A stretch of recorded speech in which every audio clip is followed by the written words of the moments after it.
Haleluya Tuhan. Oh.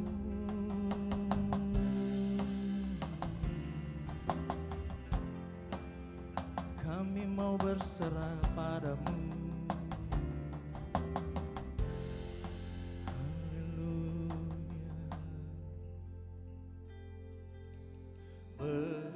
Berserah kepada Yesus, tubuh, roh, dan jiwaku. Aku ingin selalu hidup bagi Yesus Tuhanku. Aku berserah, aku berserah pada Yesus Juru Selamat. Aku berserah Tuhan. Aku berserah, aku berserah pada Yesus Juru Selamat. Aku berserah. Oh, aku berserah.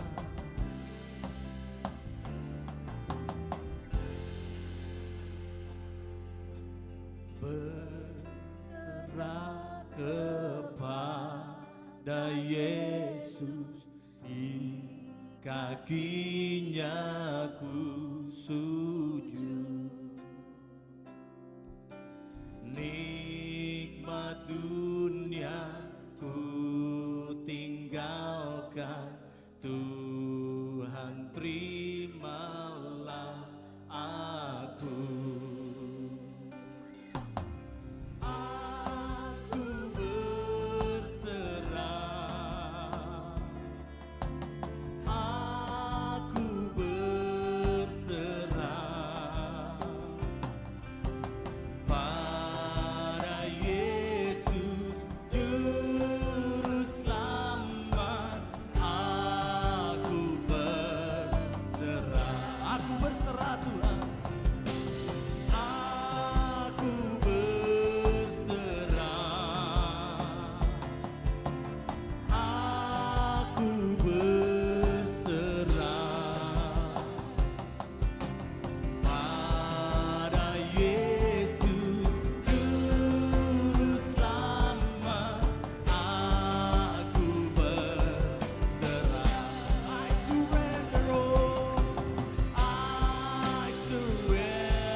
Berserah,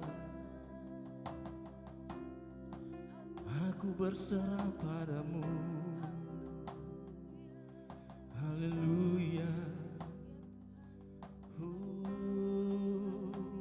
I surrender, I surrender. Mari sembahlah Tuhan, tinggikan nama Tuhan, sebab Dia yang layak menerima pujian dan penyembahan. Oh,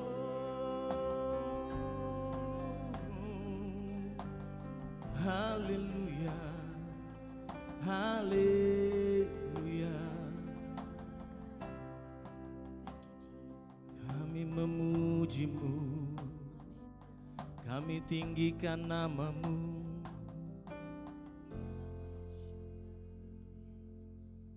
Aku berserah,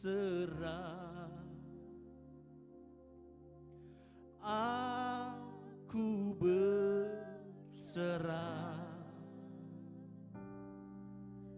pada Yesus Juru Selamat.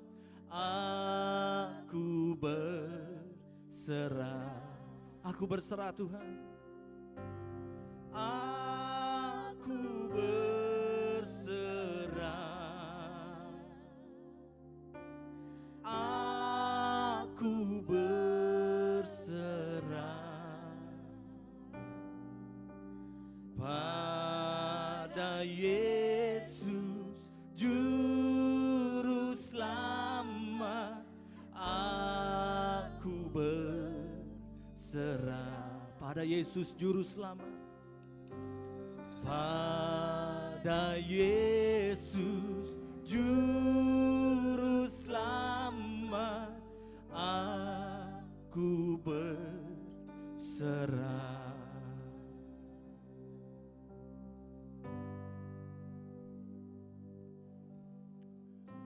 Ibu-ibu, bapak-bapak, saudara-saudara sekalian yang dikasihi Tuhan, kami berdoa agar kiranya Anda sekalian dalam keadaan sehat, dalam berkat naungan dan kasih sayang Tuhan. Kita masih berjumpa lagi di dalam ibadah online, oleh karena kita masih belum selesai dengan serangan virus corona. Kami dari Charismatic City Church berdoa kiranya Tuhan akan menolong sehingga secepatnya kami dapat mengatasi krisis sekarang ini. Dan untuk menolong kita semua dalam menyikapi atau menghadapi krisis ini, maka kami ingin membicarakan mengenai satu peristiwa yang terjadi dalam kehidupan Tuhan Yesus dan murid-muridnya sebelum dia disalibkan. Kita sedang mendekati masa raya Paskah, penyaliban dan kematian dan kebangkitan Tuhan Yesus. Karena itu kita ingin mengarahkan perhatian kita kepada peristiwa-peristiwa yang terjadi di sekitar Paskah. Dan sebelumnya, yang sebelum terjadi Paskah itu kita hendak membicarakan mengenai perjamuan kudus. Disebut dengan istilah perjamuan kudus, kadang juga disebut perjamuan Tuhan, perjamuan Paskah, bahkan juga disebut perjamuan terakhir.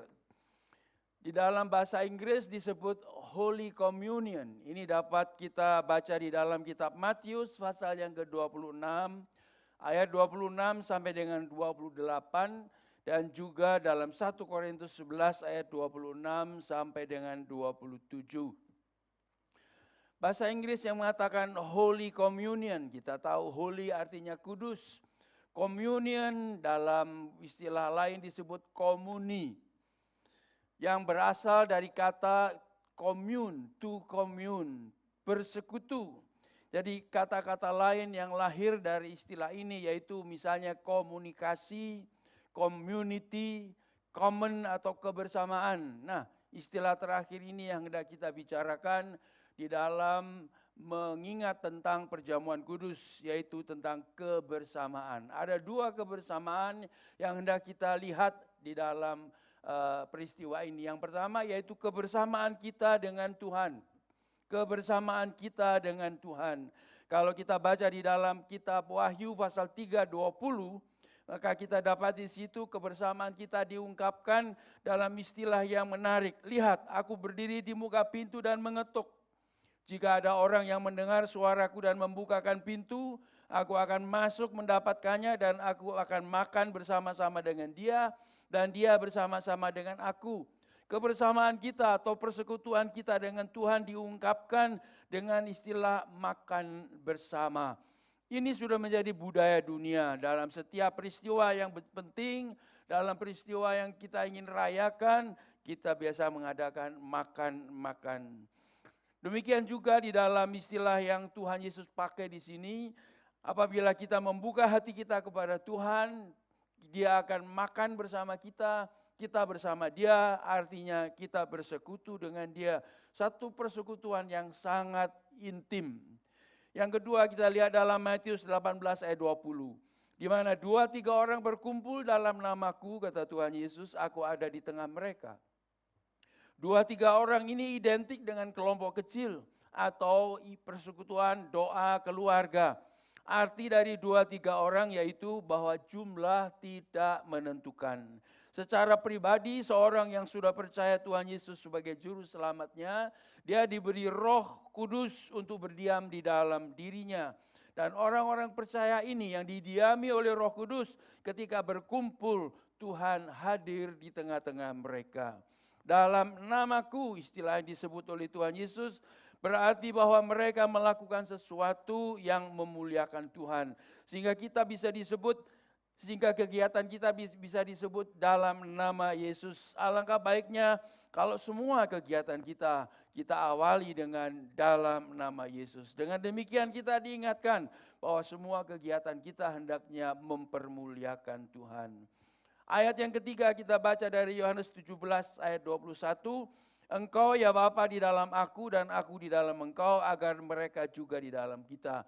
Ini adalah doa Tuhan Yesus yang mengungkapkan kebersamaan di antara kita dengan Tuhan dan Tuhan dengan kita. Allah Trinitas, Allah Bapa, Allah Anak, dan Allah Roh Kudus mengundang kita untuk masuk ke dalam persekutuan Trinitas yang kekal. Ini rencana Tuhan dalam menciptakan manusia adalah agar kita dapat bersekutu dengan Dia selama-lamanya. Bukan hanya di dunia ini saja. Itu diungkapkan dengan istilah Dia di dalam kita dan kita di dalam Dia. Dalam persekutuan dalam Tuhan tidak ada sesuatu apapun yang dapat memisahkan kita. Ini persekutuan seperti pokok anggur dengan carangnya yang tidak boleh dipisahkan. Kalau terpisah maka carang itu menjadi kering dan mati. Atau digambarkan dengan Yesus sebagai kepala dan gereja sebagai tubuhnya. Sudah tentu kepala tidak boleh berpisah dengan tubuhnya atau sebaliknya. Demikianlah dalam hubungan kita dengan Tuhan, dalam kebersamaan kita dengan Tuhan, tidak boleh dipisahkan oleh apapun juga. Karena apabila terjadi pemisahan itu, maka yang terjadi adalah kematian. Ketakutan, kecemasan, ketidakberdayaan karena serangan virus corona dapat dipatahkan dengan kebenaran ini, yaitu bahwa kita di dalam Dia dan Dia di dalam kita. Tuhan menjadi perlindungan kita. Dan bagi mereka yang telah gugur karena virus ini, mereka lebih dahulu disatukan bersama dengan semua orang percaya dalam kerajaan surga, hidup kekal selamanya apabila mereka sudah menerima Yesus sebagai Tuhan dan Juru Selamat. Contoh atau ayat yang lain mengenai persekutuan terdapat dalam 1 Yohanes 1 ayat 3. Persekutuan kami adalah persekutuan dengan Bapa dan Anaknya, Yesus Kristus. Dengan jelas firman Tuhan meneguhkan bahwa persekutuan kita di dalam Tuhan adalah persekutuan dengan Allah Bapa dan Allah Anak. Persekutuan ini dijalin oleh Roh Kudus. Dan di dalam kebenaran ini kita menyadari betapa tingginya maksud Allah bagi manusia.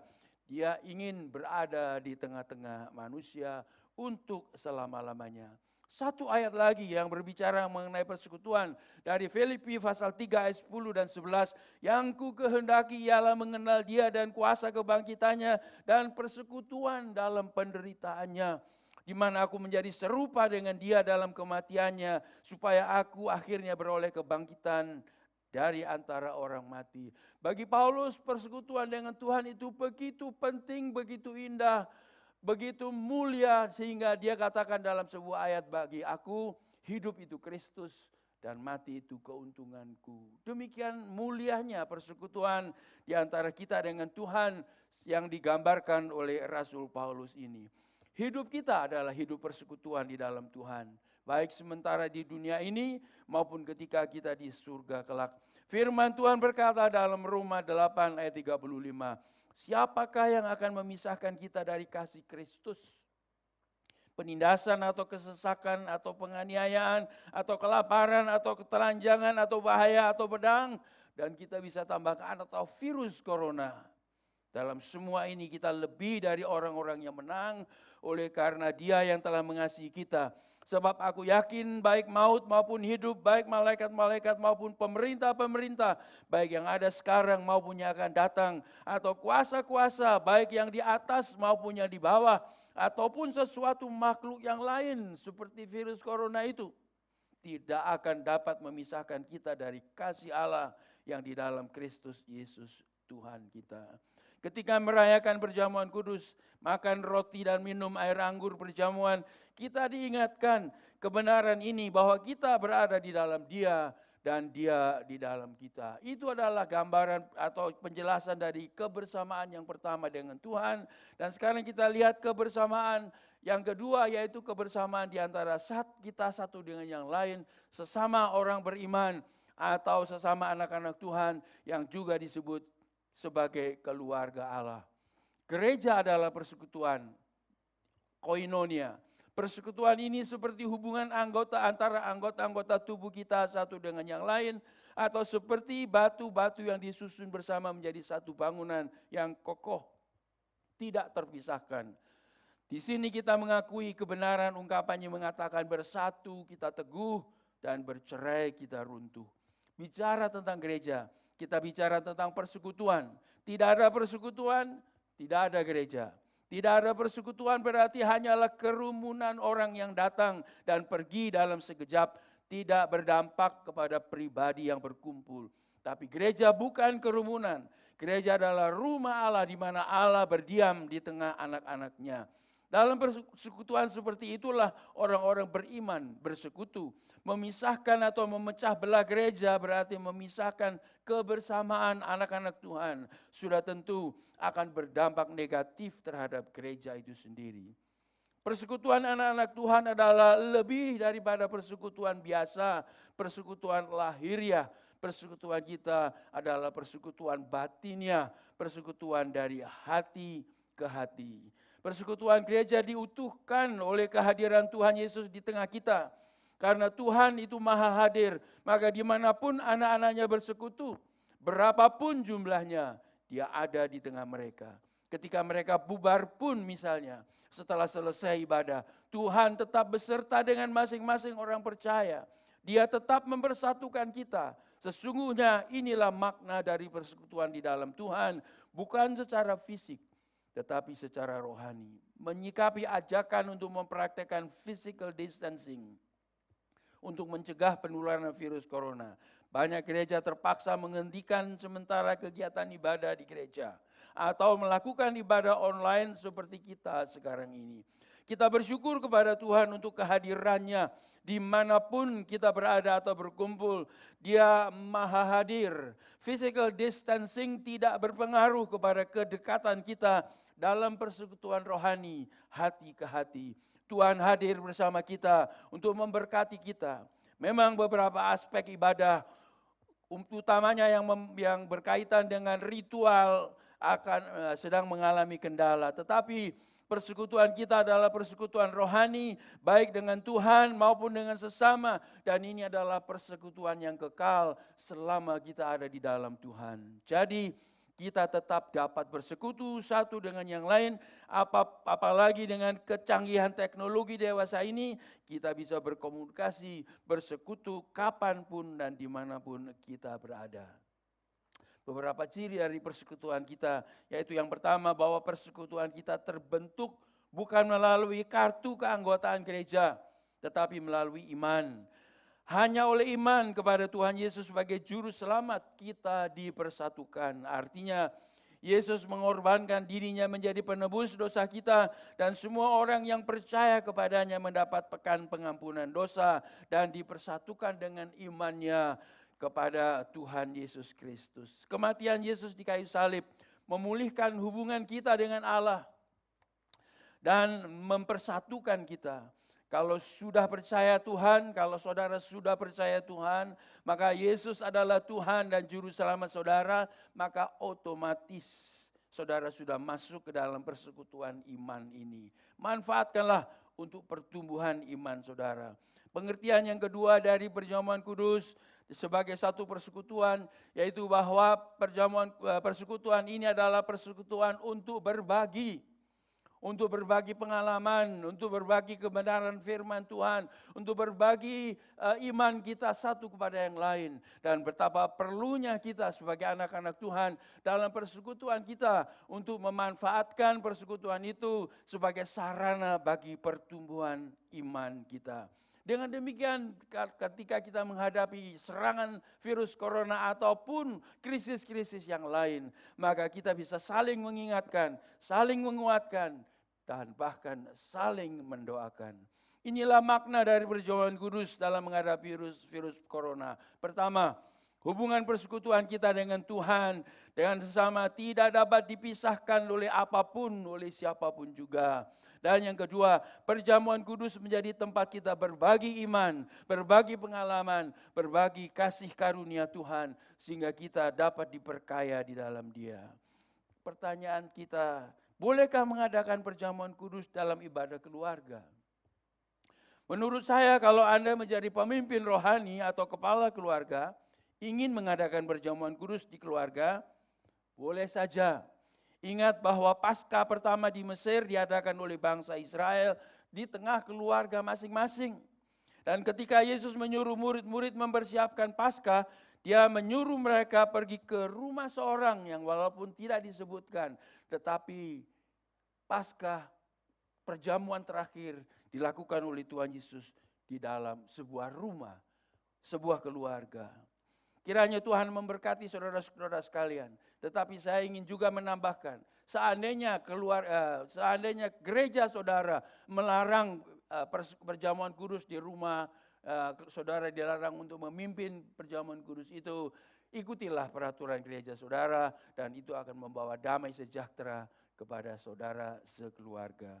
Tuhan memberkati. Mari kita sekarang berdoa untuk pemerintah kita, untuk para pemirsa, dan untuk mereka yang sekarang sedang terdampak virus corona ini. Bapa kami dalam surga, kami datang kepadamu bersyukur oleh karena kami boleh mempelajari, mengalami kebenaran firman-Mu tentang perjamuan kudus dalam kaitannya dengan situasi kami sekarang ini menghadapi serangan virus corona. Kami berterima kasih bahwa di dalam perjamuan kudus kami diingatkan tentang kebersamaan kami dengan Tuhan dan kebersamaan kami satu dengan yang lain. Dengan demikian kami mendapatkan kekuatan untuk menghadapi serangan-serangan virus ataupun masalah-masalah yang lain. Kami berdoa untuk para pemirsa kami agar kiranya Engkau menjamah hidup mereka, Engkau menolong mereka dalam semua kebutuhan mereka. Kalau sakit Tuhan sembuhkan, banyak yang ketakutan, banyak yang khawatir dan cemas, Engkau angkat semuanya, Engkau ganti dengan hadirat-Mu yang memberikan keteduhan, memberikan ketenangan dan damai sejahtera. Kami berdoa untuk pemerintah kami dengan segala usahanya untuk mengatasi serangan virus corona ini. Agar Tuhan memberkati, memberikan kelancaran, singkirkan semua halangan dan kendala. Sehingga usaha-usaha pemerintah akan dapat sukses berhasil untuk mengatasi serangan virus corona ini. Dan bangsa Indonesia dapat terbebas dari virus ini dalam waktu yang secepat-cepatnya. Lalu kami juga berdoa ya Tuhan, agar kiranya Engkau akan menyertai, Engkau akan menolong, memberkati mereka yang sekarang sedang menderita terdampak virus corona. Berikan kepada mereka kesembuhan dari Tuhan. Engkau jamah mereka, Engkau sembuhkan mereka melalui pengobatan, sarana-sarana yang dipakai, mulai usaha-usaha pencegahan dan perawatan diri. Engkau pakai semuanya untuk menyembuhkan mereka. Terima kasih Tuhan, kami menyerahkan semua pemirsa kami dalam tangan-Mu dan Engkau memberkati kami dengan berkat-berkat rohani yang dari sorga. Dalam nama Tuhan Yesus Kristus kami berdoa. Amin. Demikianlah saudara-saudara acara ibadah online dari Charismatic City Church. Kalau saudara ingin berhubungan dengan kami lebih lanjut, silahkan mengontak sesuai dengan nomor-nomor yang saudara bisa baca di layar saudara semua. Terima kasih, Tuhan memberkati saudara sekalian. Amin.